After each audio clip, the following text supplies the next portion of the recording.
नमस्कार मु अमेरंजन आपण देखुछन्ते लाइव विथ अमियो लूट होउची कोटी कोटी टंकार कोयला आउ ए कोयला लूट कोउठ होउची ना खणी रु होउची ना कोयला उत्तोलन जगह रु होउची ना कोनोसी ट्रक रु होउची बा सीधा सड़के कोयला एतळे रेल धारणा दे जाउची बा रेलवे मालगाड़ी रे जाउची परिवहन करा होउची कोयला सेतबळे गाड़ी रु कोयला लूट करा होउची कोटी कोटी टंकार कोयला लूट करा होउची आउ राता राती विभिन्न गाड़ी जरिया रे खास करी पिकअप वैन जरिया रे विभिन्न शहर को विभिन्न फैक्ट्री को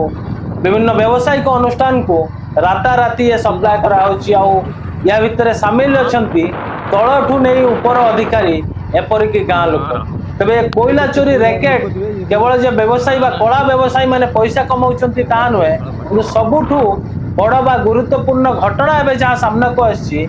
गाँ रो युवा वर्ग को ये चोर कराउछि बा डकायत कराउछंती ए कोयला व्यवसायी माने मु कहूछि भद्रक धामरा पोर्ट कथा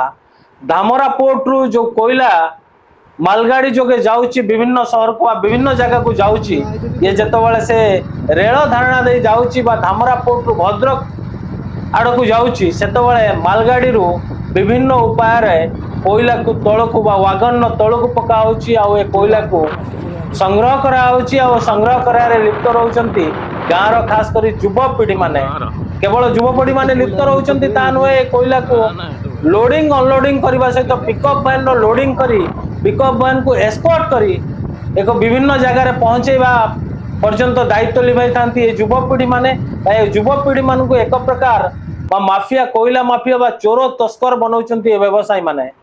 तबे मूल तार जो एग्जांपल है जो वीडियो आम स्क्रीन ने जो वीडियो चली ए वीडियो रू आपण देखि पार्थुए कोयला किभली भाबे रेल धारणा को पका होउची बा रेल धारणा कटरे गच्छित करा होउची या परे पिकअप वैन जरिया रे एको विभिन्न जगह को सप्लाई करा होउची खास करी जो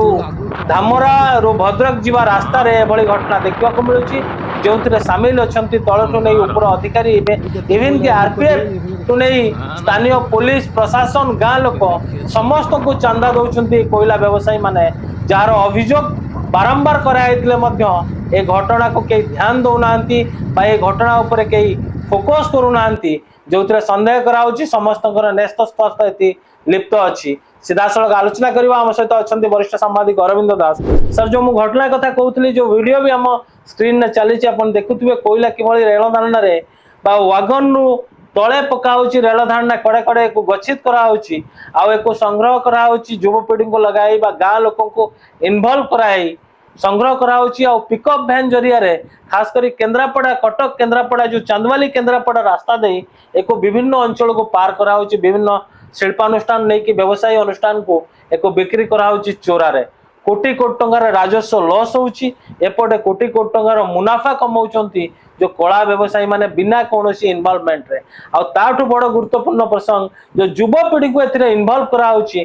तो युवपीढ़ी पाठ साठ न पड़ी एई काम रे लिप्त रहउचंती बा पैसा कमाया काम रे कंचा पैसा मिलुची तापरे जो युवा वर्ग को जो तंकर भविष्य संपूर्ण रूपे अंधार को ठेली दिया होची कौन पाई या ऊपर स्थानीय जो प्रशासन अछंती बा भद्रक प्रशासन टू नहीं आरपीएफ टू नहीं बा जो माने भी दायित्व रे अछंती से माने कौन पाई एते सेंसिटिव इश्यू ऊपर फोकस करना देखो माने मंजी कथाटा हला कला अधिकारींकर सहयोगरे कला व्यापारी जन्म नियंती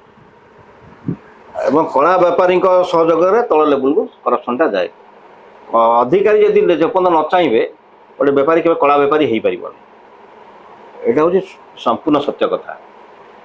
तेणु से मैंने जापार ना एसब हूँ बेकार कथा आपण पाखे आप भिडटा देख पार्टी से कहीं देखी पार ना तेणु सम एठू माने गाँव जो युवक मान नहीं कि अधिकारी मान जो दायित्व अच्छा समस्त आगे इनवल्व एथर कि दुई मत हबार ना से माने स्थानीय पुलिस हो आरपीएफ हो स्थानीय प्रशासन हो विभिन्न डिपार्टमेंट खनि डिपार्टमेंट हो रेलवे डिपार्टमेंट हो विभिन्न डिपार्टमेंट हो माने किए ना किए भितर किसी माने ये अच्छा माने माने कला अधिकारी अच्छा जो मैंने यहाँ प्रोत्साहन दौरान पकेट भी गरम जो कला अधिकारी पकेट गरम हमार आवश्यक पड़ुची से कला बेपारी सुजोग दौरान कला बेपारी पकेट गरम लोकाल लोक साहय नौ तेणु यहाँ गोटे चेन चेनटा जो ऊपर अधिकारी चाहब तल चेन आपे बंद हो ଏପର୍ଯ୍ୟନ୍ତ ଉପର ଅଧିକାରୀ ଚାହିଁବନି ଯେ କହିବ ନାହିଁ ମୋ ପାଖକୁ କଳା ଧନ ଆସୁ ବୋଲି, ଯଦି ଉପର ଅଧିକାରୀ ମୋତେ 20 ଟଙ୍କା ପହଞ୍ଚିବାର ଅଛି, ମୁଁ ତ 30 ଟଙ୍କା କମେଇଲେ 20 ଟଙ୍କା ପହଞ୍ଚେଇବି ନା। କାରଣ ମୁଁ 10 ଟଙ୍କା ତ ମିନିମମ୍ ରଖିବି ନା, ମୁଁ ନହେଲେ କାହିଁ ରିସ୍କ ନେବି। କିନ୍ତୁ ମୋତେ ଯେ 30 ଟଙ୍କା ପହଞ୍ଚିବାର ଅଛି, ସେ ତ 40 ଟଙ୍କା କମେଇବ କି 50 ଟଙ୍କା କମେଇଲେ ତ ମୋତେ 30 ଟଙ୍କା ଦେବ ନା, ମୋ ତଳ ଅଧିକାରୀ ଯିଏ। ତେଣୁ ଆସ୍ତେ ଆସ୍ତେ ଲମ୍ବି ଯାବି। ତେଣୁ ଲାଷ୍ଟ ଟାର୍ଗେଟ୍ କେଉଁମାନେ ହେଉଛନ୍ତି ନା ସ୍ଥାନୀୟ ଯୁବକମାନେ ହେଉଛନ୍ତି। ଅନେକ ସମୟ ଦେଖିବେ ଏଇସବୁ ମାନେ ଯେଉଁ ୱାଗନ ବ୍ରେକର ଏମାନଙ୍କର ଜୀବନ ବି ଚାଲି ଯାଉଛି ବହୁତ ସମୟରେ, କାରଣ ସେମାନେ ଅନ୍ଧାର ସୁଯୋଗ ନେଇ ବ୍ୟବସାୟ ସବୁ କରନ୍ତି। ଅନ୍ଧାର ସୁଯୋଗ ନେଲା ପରେ କିଛି ଲୋକ ଭାବନ୍ତି ଆମେ ଗୋଟେ ନିଶାଗ୍ରସ୍ତ ହେଇକି ଅନ୍ଧାର କରିବା ମାନେ ଟିକେ ସେମାନେ ନିଜର ଯେତେବେଳେ ଚେତା ହରାନ୍ତି ଦୁର୍ଘଟଣା ବି ହେଇଯାଏ, ଏକଥା ବି ହେଉଛି। ଏଇଟା ହେଉଛି ଏଇଥିପାଇଁ କି ଆର ସବୁଠୁ ମୂଳ କାରଣ ହେଉଛି ଆମର ଯେଉଁ ସୋସିଆଲ ଏମ୍ପାୱାରମେଣ୍ଟ ଯେଉଁ ହେବା ଦରକାର ସବୁ ମାନେ ଯୁବକମାନଙ୍କ ଭିତରେ, ଗାଁ ଯୁବକମାନଙ୍କ ଭିତରେ ସେ ସୋସିଆଲ ଏମ୍ପାୱାରମେଣ୍ଟଟା ନାହିଁ। ସୋସିଆଲ ଏମ୍ପାୱାରମେଣ୍ଟଟା ଏଇଥିପାଇଁ ହେଇପାରୁନି କାରଣ ଆମେ ଚାହୁଁନୁ ସେଇଟା ହଉ ବୋଲି, ପଲିଟିକାଲ ୱିଲ୍ ନାହିଁ ଆମର। ଆମେ ଚାହୁଁଛୁ ପିଲାମାନେ ଏମିତି ବେକାର ରୁହନ୍ତୁ, ବେକାର ହେଲେ ପରେ ଡିପେଣ୍ଡାଣ୍ଟ ହୁଅନ୍ତୁ। ଡିପେଣ୍ଡାଣ୍ଟ ହେବେ ତାଙ୍କର ଖର୍ଚ୍ଚ କେଉଁଠି ସେମାନେ ଉଠେଇବେ? ସେମାନେ ସେଇଟା ଇଜି ମନି ପଛରେ ପଢ଼ିବେ, କାରଣ ତାଙ୍କୁ ଚାକିରି ମିଳୁନି। ତେଣୁ ଯେପର୍ଯ୍ୟନ୍ତ ଏମ୍ପ୍ଲୟମେଣ୍ଟ ଦୂର ନ ହୋଇଛି ସେପର୍ଯ୍ୟନ୍ତ ଏଇ ପ୍ରକାର ସାମାଜିକ ସମସ୍ୟା ସବୁ ଦେଖାଦେବ ଏବଂ ତାର ଫାଇଦା ନେବେ କଳା ବ୍ୟବସାୟୀମାନେ ଏବଂ କଳା ଅଧିକାରୀମାନେ। ଏଇ ଯୋଉ କିଛି ପଇସା ଲୋଭରେ ଗାଁର ଯୋଉ ଯୁବପିଢି ମାନେ ଏବେ ଯୋଉ ଆଡକୁ ଲୋଭ ଖାଲି ନୁହଁ, ଲୋଭ ସାଙ୍ଗେ ତାଙ୍କର ଆବଶ୍ୟକତାଟା ବି ଅଛି। ନିଶ୍ଚିତ ଭାବେ ଲୋଭ ସହିତ ଆବଶ୍ୟକତା ଅଛି, କାରଣ ତାଙ୍କୁ ସେତିକି ଆପଣ ଯୋଉ କଥା କହୁଛନ୍ତି ସେତିକି ରୋଜଗାର ତାଙ୍କୁ ମିଳୁନଥିବ ବା ଚାକିରି ମିଳୁନଥିବ, ତାଙ୍କୁ ସେତିକି ସେମାନେ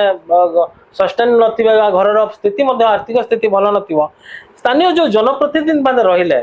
ଆପଣ ଅଧିକାରୀ କଥା କହିଲେ, ନିଶ୍ଚିତ ଭାବେ କଳା ଅଧିକାରୀ ଜନ୍ମ ଦିଅନ୍ତି କଳା ବ୍ୟବସାୟକୁ, ଏହା ସମ୍ପୂର୍ଣ୍ଣ ରୂପେ ସତ। କିନ୍ତୁ ଯୋଉ ସ୍ଥାନୀୟ ଜନପ୍ରତିନିଧି ରହିଲେ ଯାହାକୁ ଲୋକମାନେ ବାଛୁଛନ୍ତି, ସେ ଜନପ୍ରତିନିଧି କଣ ଏଥିପ୍ରତି ସଜାଗ ହେବା ଆବଶ୍ୟକତା ନାହିଁ? ଯୋଉ ଚାନ୍ଦବାଲିର ବିଧାୟକ ରହିଲେ, ତ ସେଠି ଯୋଉ ସରପଞ୍ଚ ରହିଲେ କିମ୍ବା ଆଉ ଯୋଉ ନେତା ମାନେ ରହିଲେ, ସେମାନେ କଣ ସେମାନଙ୍କର କଣ ଦାୟିତ୍ୱ ନୁହେଁ ଏସବୁ ଜିନିଷକୁ ରୋକିବା? ନିଜ ଅଞ୍ଚଳର ଯୁବକ ମାନେ ବର୍ବାଦ ହଉଛନ୍ତି। ଶୁଣ, ବର୍ତ୍ତମାନ ଯଦି ଡ୍ୟୁଟି ରେସ୍ପନ୍ସିବିଲିଟି ଏଗୁଡ଼ା ଯଦି ଲୋକମାନେ ବୁଝନ୍ତେ, ଲୋକମାନେ ଜନପ୍ରତିନିଧି ଅଛନ୍ତି କି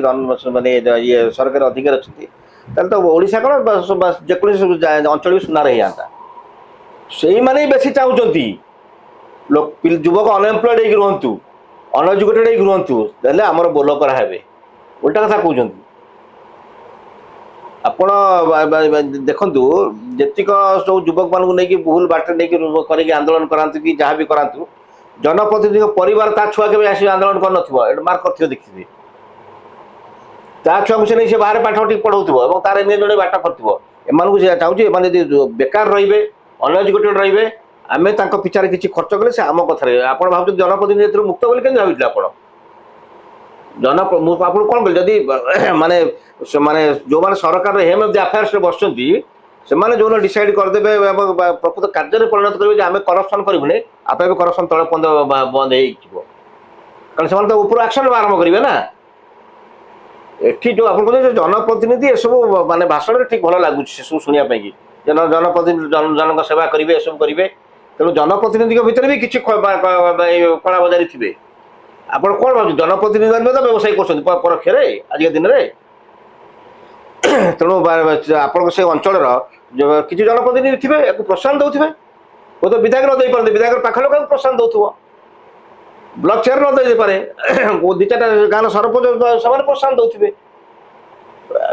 ଡେଫିନେଟ୍ କହିହେବନି କିଏ ପ୍ରୋତ୍ସାହନ ଦେଉଥିବେ, କିନ୍ତୁ ୟା ଦେହରେ କିଛି ପଲିଟିକାଲ ଲୋକଙ୍କର ଆପଣ କ'ଣ ପଲିଟିକାଲ ୱିଲ୍ ନାହିଁ ପିଲାଙ୍କୁ ଠିକ୍ ବାଟରେ ଆଣିବା ପାଇଁ। ପଲିଟିକାଲ ଇଣ୍ଟରେଷ୍ଟ ରହୁଛି, ପିଲା ଭୁଲ ବାଟରେ ଥାଆନ୍ତୁ, ଆମେ ତାଙ୍କୁ ଆମର ଆବଶ୍ୟକ ବେଳେ ଅସ୍ତ୍ର ଭାବରେ ବ୍ୟବହାର କରୁ। ନିଶ୍ଚିତ ଭାବେ ଏଠି ଯୋଉ କୋଇଲାର କଳା ବ୍ୟବସାୟୀ ମାନଙ୍କ କବ୍ଜାରେ ଗାଁ ଯୁବକ ଯୋଉ ଆମେ ପ୍ରସଙ୍ଗ ଉପରେ ଆଲୋଚନା କରୁଥିଲୁ, ସେ ଯୋଉ କୋଇଲାର କଳା ବ୍ୟବସାୟ କରାହଉଛି ବା ଏ ଯୋଉ ଗାଁର ଯୁବକ ମାନଙ୍କୁ ଏଠି ଇନଭଲ୍ଭ କରାହଉଛି, ସେମାନେ ପାଠ ସାଠ ଛାଡ଼ି ତାଙ୍କ ନିଜ ଭବିଷ୍ୟତକୁ ଅନ୍ଧାରକୁ ଠେଲି ଦଉଛନ୍ତି, ମାତ୍ର କିଛି ଅର୍ଥ ଲୋଭରେ ହଉ ବା ନିଜର ଆବଶ୍ୟକତାରେ ହଉ, ଯୋଉଥିପାଇଁ ସେମାନେ ବା ଘରର ଆର୍ଥିକ ସ୍ଥିତି ସେମାନଙ୍କୁ ମଜବୁର କରୁଛି ବ୍ୟବସାୟ କରିବା ପାଇଁ। କିନ୍ତୁ ଏଠି ସେମାନେ ଜୀବନକୁ ବାଜି ଲଗେଇ କୋଇଲା ଚୋରି କାରବାରରେ ବା ଲିପ୍ତ ରହୁଛନ୍ତି, କିନ୍ତୁ ଏଠି ମୋଟା ଅଙ୍କର ମାଲ କମାଉଛନ୍ତି କୋଇଲାର କଳା ବ୍ୟବସାୟୀ ମାନେ। ଏଠି ଅଧିକାରୀ ମାନେ ନିଶ୍ଚିତ ଭାବେ ମୋଟା ଅଙ୍କର ଅର୍ଥ ରୋଜଗାର କରୁଛନ୍ତି, ଯୋଉଥିପାଇଁ ଏଇଭଳି କଳା କାରନାମାକୁ ସେମାନେ ପ୍ରୋତ୍ସାହନ ଦଉଛନ୍ତି। ତେବେ ଢାମରା ପୋର୍ଟରୁ ନେଇ ଭଦ୍ରକ ଭିତରେ ଏଇ ଯୋଉ କୋଇଲା ଚୋରିର ଏକ ବିରାଟ ରାକେଟ କାମ କରୁଛି, ସେ ରାକେଟର ପର୍ଦ୍ଦାଫାଶ ହେବାର ଆବଶ୍ୟକତା ଅଛି। ରେଲୱେର ଅଧିକାରୀ ମଧ୍ୟ ଏତିକି ସଜାଗ ରହିବାର ଆବଶ୍ୟକତା ଅଛନ୍ତି ବା ସେତିକି କାର୍ଯ୍ୟାନୁଷ୍ଠାନ ନେବାର ଏହା ପରେ ଆବଶ୍ୟକତା ଅଛି। କାରଣ କୋଟି କୋଟି ଟଙ୍କାର ରାଜସ୍ୱ ଲସ୍ ହଉଛି। ଏଠି कला व्यवसायी मानकर पकेट गरम होउची किंतु राजस्व हरउची देश और राज्य राजस्व हरउचंती तेणुक एक समस्ते रोकबार आवश्यकता अच्छी स्थानीय जो प्रशासनिक अधिकारी रही पुलिस टू नहीं रही समस्ते या दृष्टि देवार आवश्यकता अच्छी खास कर स्थानीय विधायक जो रही चांदवाली विधायक हूँ हाँ चांदवाली विधायक खास करी सी या दृष्टि देवार आवश्यकता अच्छी कारण से निज अंचल युवक माने एथिरे तांकर भविष्य को अंधार को ठेली दौरान भविष्य अंधार को चली जाऊँगी आउ जो व्यवसाय कला व्यवसाय तांको अंचल वृद्धि पाउची तेबे सेमाने कौन पाई एथि प्रति दृष्टि दौना से निजे एथिरे परोक्ष इनवॉल्व अछंती ताहे सबुठु बड़ प्रश्न तबे देखा जाऊ ए कोयलार कला व्यवसाय केबे रोकिबो या केबे कार्यानुष्ठान ग्रहण करा जिवो। नमस्कार।